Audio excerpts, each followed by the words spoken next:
नमस्कार, मैं हूं आपके साथ सचिन दुबे और आप देख रहे हैं किसी भी खबर का संपूर्ण विश्लेषण करने वाला शो लाई डिटेक्टर टेस्ट, जिसमें आज बात करेंगे इजराइल के उस साइलेंट बम की जिससे उसके दुश्मनों में दहशत रहती है। इजराइल का यह साइलेंट किलर अपने दुश्मनों को तलाशकर मौत के घाट उतारता है। इजराइल के इस योद्धा से कोई बच नहीं पाता। दुनिया के नक्शे पर छोटा मुल्क इजराइल चारों तरफ से दुश्मनों से घिरा हुआ है, लेकिन अपने दुश्मनों को मुंहतोड़ जवाब देने के लिए इजराइल जाना जाता है। देखिए, इजराइल के साइलेंट बम का सच।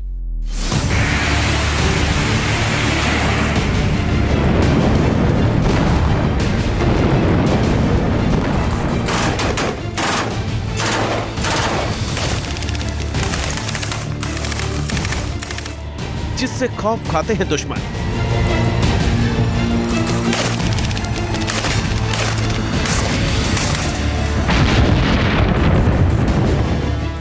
जो दुश्मनों का काल है।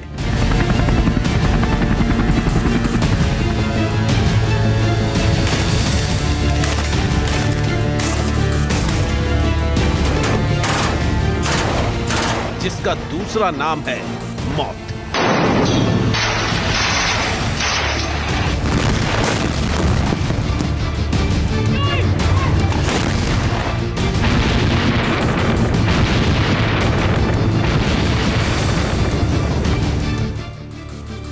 मोसाद यानी दुनिया की सबसे खूंखार खुफिया एजेंसी, इसे इजराइल की किलिंग मशीन भी कहा जाता है।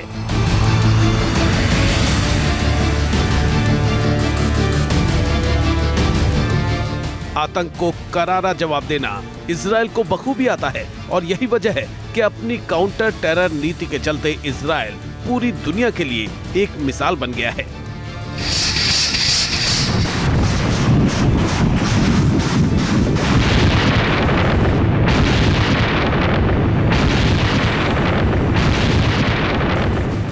दुनिया के किसी भी कोने में इजरायली नागरिक पर खतरा मंडराता है तो ये इजराइल और इसके सिपाही सीधे टक्कर लेते हैं।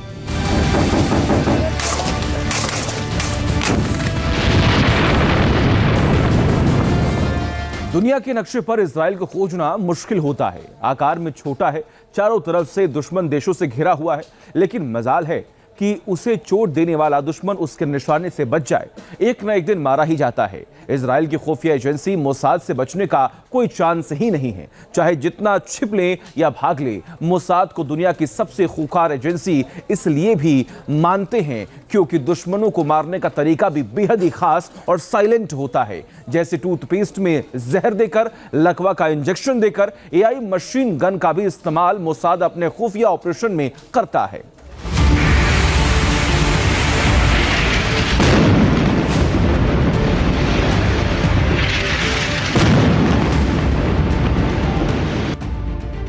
ईरान में हमास का चीफ हानिया जिस तरीके से मारा गया, उससे मोसाद की ताकत का पता चलता है। ईरान में घुसकर आतंक के सबसे बड़े चेहरे और ईरान के गेस्ट को मार गिराना बहुत बड़ी बात है।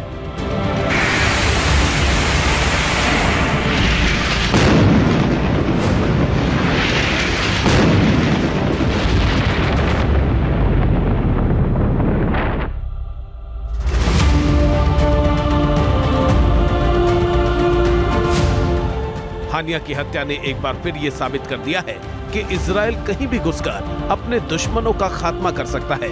ऐसा एक बार नहीं, मोसाद बार बार करता आया है। दुश्मन को पता भी नहीं चलता और उसका काम तमाम हो जाता है। यूं तो इजराइल के पास कई शक्तिशाली हथियार हैं, जिनके जरिए वो अपने दुश्मनों का सटीक तरीके से सफाया करता है।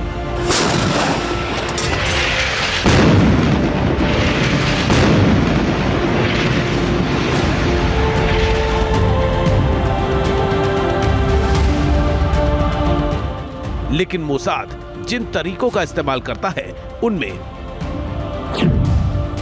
रोबोटिक मशीन गन से हमला शामिल है। मोसाद कार बम का भी इस्तेमाल करता है।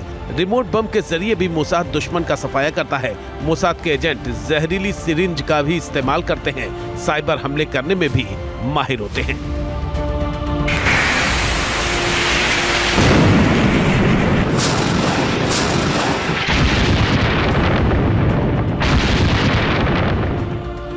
इजराइल इन हथियारों से दुनिया भर में अपने दुश्मनों को ढेर कर चुका है। मोसाद अपने टारगेट को पूरा करने के लिए हर उस चीज का इस्तेमाल करती है जिससे उसको सफलता मिल सकती है।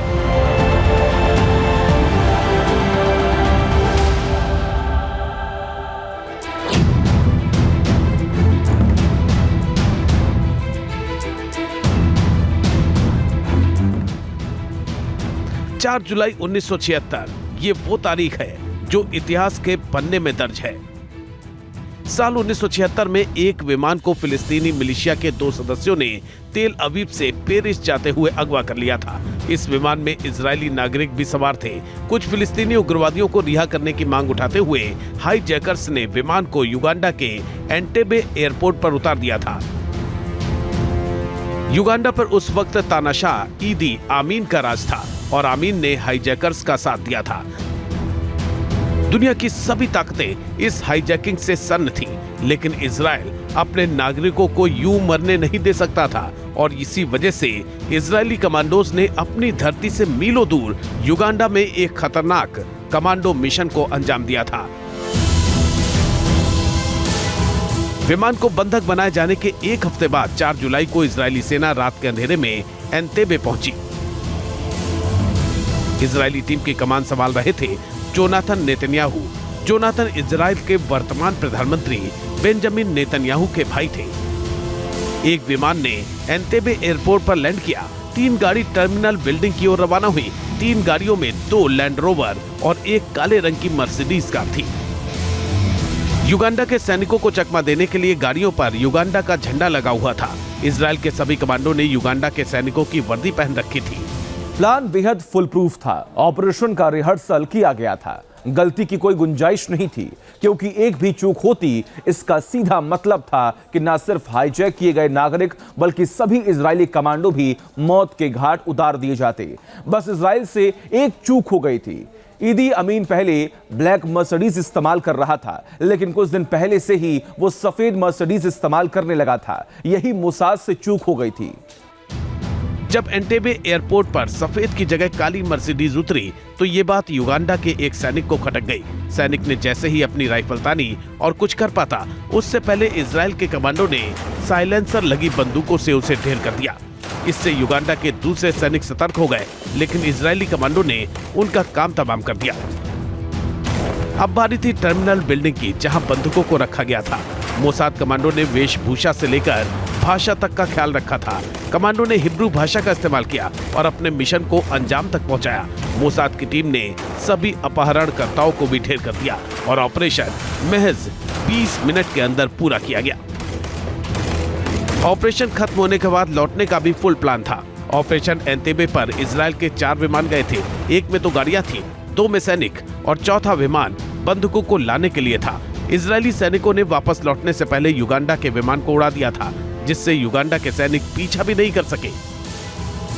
इजराइल का ऑपरेशन सफल रहा, लेकिन इसमें लेफ्टिनेंट कर्नल नेतन्याहू की मौत हो गई। इजराइल की खुफिया एजेंसी मोसाद इस विमान अपहरण और अपने लेफ्टिनेंट का बदला लेना चाहती थी। बदला पॉपुलर फ्रंट के प्रमुख वाडी हद्दाद के खात्मे से हो सकता था, क्योंकि विमान अगवा करने की साजिश वाडी हद्दाद ने ही रची थी। वही मास्टरमाइंड था।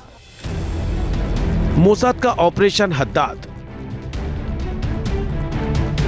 हद्दाद को मारने का काम मोसाद ने एजेंट सैंडनेस नाम के एजेंट को सौंपा गया। सैंडनेस की पहुंच हद्दाद के घर और कार्यालय तक थी। जनवरी 1978 को एजेंट सैंडनेस ने हद्दाद के नियमित टूथपेस्ट को एक विशेष रूप से तैयार जहरीले पेस्ट में बदल दिया। टूथपेस्ट के इस्तेमाल से हद्दाद बीमार हो गया। कुछ ही दिन में वाडी हद्दाद बगदाद में गंभीर रूप से बीमार पड़ गया। पेट में ऐंठन, भूख न लगना और तेजी से हद्दाद का वजन कम हुआ। इराकी डॉक्टरों ने इलाज किया तो पाया कि उसे जहर दिया जा रहा है। यासिर अराफात की कोशिशों से वाडी हद्दाद को पूर्वी बर्लिन ले जाया गया, जहां डॉक्टरों ने उनका बड़े पैमाने पर टेस्ट किए तो सामने आया कि उसको थीमा जहर दिया गया। जनवरी में हद्दाद को जहर दिया गया और कई अस्पतालों में इलाज के बावजूद 29 मार्च 1978 को उसकी मौत हो गई और मोसाद का बदला पूरा हुआ। लेकिन सोचिए, ये सच जानने में कि हद्दाद की मौत कैसे हुई, किस तरह का जहर दिया गया, 30 साल लगे। सोचिए मोसाद कैसे काम करता है। इजराइल और उसकी खुफिया एजेंसी मोसाद का दुश्मन को मारने का एक खास इतिहास रहा है, खासतौर पर दुश्मन को उसके ही या फिर किसी और देश में घुसकर मारने का। इजराइल की इंटेलिजेंस एजेंसी मोसाद से दुनिया भर के आतंकवादी खौफ खाते हैं। इसकी बहुत बड़ी रीज़न ये है कि मोसाद में जिन एजेंट्स को चूज़ किया जाता है उनके सिलेक्शन में बहुत ध्यान दिया जाता है कि उनमें इजराइल के प्रति देश प्रेम का जज्बा हो और अगर ज़रूरत पड़े तो वह इजराइल के लिए अपने जान का भी दांव लगा सकते हैं।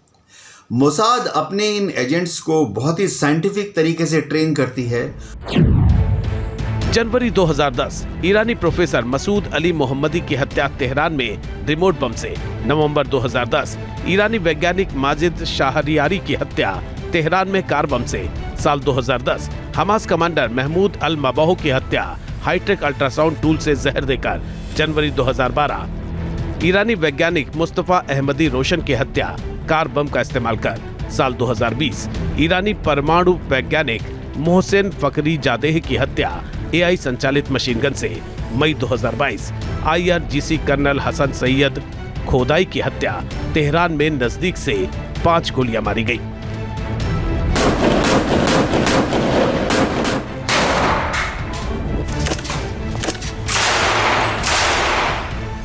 ये ऐसे मामले हैं जिनमें मोसाद पर सीधे आरोप लगे। ऐसे न जाने कितने केस हैं जब मोसाद ने इजराइल के दुश्मनों का सफाया कर दिया, लेकिन किसी को भनक तक नहीं लगी।